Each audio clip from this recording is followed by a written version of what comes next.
નમસ્કાર વિદ્યાર્થી મિત્રો, ધોરણ 6 સ્વાધ્યાયન પોથી ભાગ 1 પાઠ 2 વાર્તા રે વાર્તા ગુજરાતીમાં આપણે જોઈએ છીએ। તો પ્રશ્ન પહેલો જોઈએ તો નીચે આપેલા વાક્યના આધારે શબ્દોનો અર્થ સમજો અને એક નવું વાક્ય બનાવો। તો માણવું, અનુભવવું, ભોગવવું, રાજી થવું, મજા કરવી। વાક્ય તમે જો તો આંખો બંધ કરીને હાથીએ છાયાની ઠંડક માણી। વાક્ય તમે બીજું જો નિસર્ગ મન ભરીને પ્રવાસથી મજા માણી। તો આપણું વાક્ય પર લખવાનું છે તો કે વેકેશનમાં બાળકોએ વાડીએ જવાની મજા માણી। એવી રીતે બીજું છે લૂંબને ઝૂંબે લચી પડેલું ફળ। તો હવે આપણે બનાવવું છે વડલા પર લૂંબને ઝૂંબ ટેટા આવ્યા છે। ત્રીજું છે સૂંઘવું, જોડવું, જોડી આપવું। તો જવાબ આપણે જોઈએ તો સીમા નિબંધ અજ વચ્ચે ભૂલી જતા સાહેબે વાક્ય સાંધી આપ્યું। ચોથું છે છાતીપુર, છાતી સુધી આવે એટલું। તો જવાબ આપણે લખીએ તો નદીના છાતીપુર પાણીનો વિશ્વાસ ન કરવો જોઈએ। પાંચમું છે તોર, અહંકાર, મિજાજ। તો છે વાક્ય છે જોરના તોરમાં મહેશને ઉચકી લીધો। રેખાંકિત શબ્દો પ્રશ્ન નંબર બીજો જોઈએ રેખાંકિત શબ્દ સમૂહ માટે લાગુ પડતો રૂઢિપ્રયોગો લખો। તો કે છે મોંમાં લાળ છૂટી। તો જવાબ છે મોંમાં પાણી છૂટવું। બીજું છે પાયમાલી થઈ ગઈ। તો કે ઘાણ નીકળી જવું। ત્રીજું વાક્ય છે મજા કરવા છતાં ખરાબ પરિણામ આવે છે। તો હસવામાંથી ખસવું થવું। ચોથું છે ગર્વ પણ ઓગળી ગયો હતો। તો કે અભિમાન ઓગળી જવું। પાંચમું છે આનંદમાં આવી ગયા। તો કે ગેલમાં આવી ગયા। વિદ્યાર્થી મિત્રો, જો તમને મારો વિડીયો ગમે તો લાઈક અને સબસ્ક્રાઈબ જરૂર કરજો। પ્રશ્ન નંબર 3 ઉપરથી આપણે એના આધારે વાક્ય બનાવવાના છે। તો કે મોંમાં પાણી છૂટવું। તો કે કાચી કેરી જોઈ મોંમાં પાણી છૂટી ગયું। બીજું ઘાણ નીકળી જવું। તો કે મોટરસાઇકલનો અકસ્માત થતાં તેનો ઘાણ નીકળી ગયો। તો છે હસવામાંથી ખસવું થઈ જવું। તો કે રાજા અને મંત્રીના વાતમાં હસવામાંથી ખસવું થઈ ગયું। બંને વાત કરતા હતા એમાંથી વાતમાંથી હસવામાંથી ખસવું થઈ ગયું। ચોથું છે અભિમાન ઓગળી જવું। તો કે રવિને ક્રિકેટમાં આઉટ થતાં તેનો અભિમાન ઓગળી ગયો। પાંચમું છે ગેલમાં આવી જવું।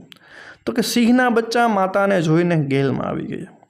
પ્રશ્ન નંબર 4 છે એમાં અ અને બ ને જોડવાના છે। તો પહેલું આવશે ચોકી, પડઘમ, શરણાઈ, ચોક, સૈનિકો અને ગરુડ। પ્રશ્ન નંબર 5 છે પાઠના આધારે વાક્ય જોડો। એમાં કરુણાશંકની વાત સાંધી આપી, એમાં ત્રીજો ઓપ્શન આવશે। કમલે તાતણો મેળવ્યો, એમાં પાંચમો ઓપ્શન આવશે। રતન એમાં ચોથું આવશે। ધનજી એમાં 1 આવશે અને કપિલ એમાં 2 આવશે। પ્રશ્ન નંબર 6 છે આપેલી વિગત કયા પાત્રને લાગુ પડે છે તે લખો। તો કે રસદાર અને કસદાર કેરી ખાઈ ખુશખુશાલ થઈ ગયો, એમાં હાથી આવશે। કડકડ કરતી તૂટેલી ડાળ પર માળો હતો, એમાં કાગડો આવશે। કાગડીની ફરિયાદોનો સ્વીકાર થવો જોઈએ અને હાથીને જરૂર સજા થવી જોઈએ, એવું રાજા ગરુડનું વાક્ય છે। કાગડીને પંખીઓ રાજાના દરબારમાં લઈ જાય છે, એમાં નાતોની મુખીની વાત છે। હાથી પર ચારે બાજુથી હલ્લો કર્યો, એમાં બાજ સૈનિકોની ટુકડી છે। ભાઈએ કરેલી ગંભીર ભૂલનું એને ભારે દુઃખ હતું, એની વાત હાથીની છે।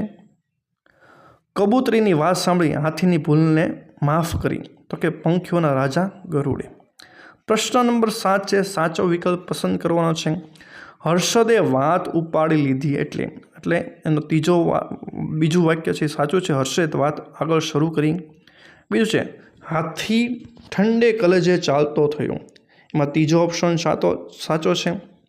પ્રશ્ન નંબર 3 છે કાગડીના સ્વજનોએ પણ સાદ પુરાવ્યો, એમાં બીજો ઓપ્શન સાચો છે। ચોથું છે હાથીના રંગમાં ભંગ પડે છે, એમાં પ્રથમ ઓપ્શન સાચો છે। પ્રશ્ન નંબર 8 તે કાગડી આ વાતને કોને કહી શકે તે લખો। તે મારા ઈંડા ફોડીને સારું નથી કર્યું, તે હાથીને કહે છે। તમારી સમક્ષ મારી ફરિયાદ લઈને આવું છું, પક્ષીઓનો રાજા ગરુડને।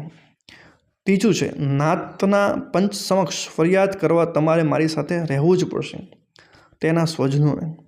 ચોથું છે આ ડાળી ઉપર અમારો માળો હતો, હાથીને। પાંચમું હાથીએ કોઈ પણ કારણ વગર મારા ઈંડા ફોડી નાખ્યા છે, પક્ષીઓના રાજા ગરુડને। છઠ્ઠું છે આ હાથીને સજા થવી જ જોઈએ, પક્ષીઓના રાજા ગરુડને.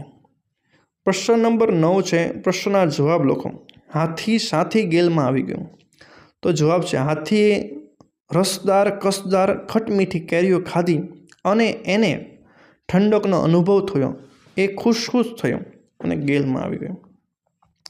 પછી હાથીએ ગેલમાં આવીને શું ભૂલ કરી? તો કે હાથીએ ગેલમાં આવીને આંબાની એક ડાળખી તોડી જેના પર કાગડીનો માળો હતો અને તેમાં તેના 3 ઈંડા હતા. પછી છે, નાતના પંચે કાગડીને શી મદદ કરી? તો કે નાતના પંચે કાગડીને ફરિયાદ સાંભળી અને તેને પંખીના રાજા ગરુડના દરબારમાં લઈ જવાની ફરિયાદ કરી. ચોથું છે, સરોવરમાં હાથી શું શું કરી રહ્યો હતો? તે સમૂહમાંથી પાણીના ફુવારા ઉડાડતો હતો, સ્નાન કરી રહ્યો હતો, કમળવનમાં ઘમાસાણ મચાવતો હતો અને ઘેરા આનંદથી ચિક્કાર કરતો હતો. પાંચમું છે, બાજ ટુકડી હાથીને કઈ રીતે હદપાર કરે છે? તો કે બાજ ટુકડી હવાઈ હુમલા કરે છે અને હાથી પર ચાંચના ઘા મારે છે. હાથી ડરીને ભાગવા લાગે છે અને હદપાર કરે છે. છઠ્ઠું છે, કબૂતરી શાથી કલ્પાત કરી રહી હતી? કબૂતરી હાથીની ધર્મની બહેન હતી અને ભાઈએ કરેલી ભૂલથી દુઃખી હતી. હાથીને હદપાર કરવા બાબતે તે દુઃખી હતી અને તે ચિંતામાં કલ્પાત કરતી હતી. સાતમું છે, ગરુડે હાથીની સજા કેમ માફ કરી? તો કે કબૂતરીની વિનંતી અને હાથીના સાચા પસ્તાવાને જોઈને ગરુડે હાથીની સજા માફ કરી. પ્રશ્ન નંબર 10, વ્યક્તિવાચક, જાતિવાચક, સમૂહવાચક અને ભાવવાચક આપણે ઓળખવાનો છે. તો કે દયા એ ભાવવાચક છે. વાક્ય જોઈએ તો કબૂતરી ખૂબ દયાળુ હતી. ટુકડી એ સમૂહવાચક છે. સૈનિકોની એક ટુકડી સરહદે આવી. છોડ એ જાતિવાચક છે. વાક્ય અમારી શાળામાં ઘણા છોડ છે. હિમાલય વ્યક્તિવાચક છે. હિમાલય પર્વત બરફથી આચ્છાદિત છે. રાજ્ય જાતિવાચક છે. આપણા રાજ્યનું નામ ગુજરાત છે. ઝુમખું સમૂહવાચક છે. ચકલીઓનું એક ઝુમખું ચણવા આવ્યું છે. પછી છે, રેખાંકિત શબ્દની ઉપરથી આપણે એનું સર્વનામ મૂકી જરૂરી ફેરફાર કરવાનો છે. તો તમે આ મુજબ અહીંયા જોઈ શકો છો. તે મુજબ એમાં જરૂરી ફેરફાર કરી શકો છો. વિદ્યાર્થી મિત્રો, જો તમને અમારો વિડીયો ગમે તો જરૂર લાઈક અને સબસ્ક્રાઈબ કરજો.